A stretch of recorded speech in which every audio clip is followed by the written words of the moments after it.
Office سے تھکی ہاری خاتون چھٹی کے بعد گھر جانے کے لیے بس میں سوار ہوئی تو سیٹ پر بیٹھ کر آنکھیں موند کر تھوڑا سا ریلیکس کرنے کی کوشش کرنے لگی۔ ابھی بس چلی ہی تھی کہ اگلی قطار میں بیٹھے ایک صاحب نے اپنا موبائل نکالا اور اونچی آواز میں گفتگو شروع کر دی۔ ان کی گفتگو کچھ اس طرح سے تھی: جان، میں عبدالغفور بول رہا ہوں، بس میں بیٹھ گیا ہوں اور گھر ہی آ رہا ہوں۔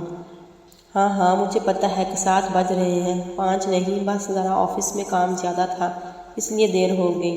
نہیں جان، میں شبنم کے ساتھ نہیں تھا، میں تو باس کے ساتھ میٹنگ میں تھا۔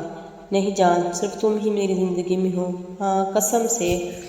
اس اونچی آواز میں مسلسل گفتگو سے خاتون کا سارا ریلیکس کرنے کا پروگرام غارت ہو چکا تھا اور وہ بہت ان ایزی محسوس کر رہی تھی۔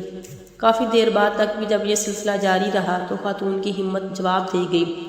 وہ اٹھی اور فون کے پاس جا کر زور سے بولی: عبدالغفور ڈارلنگ، فون بند کرو، بہت ہو چکا، اس پاگل عورت کو کتنی صفائیاں دو گے؟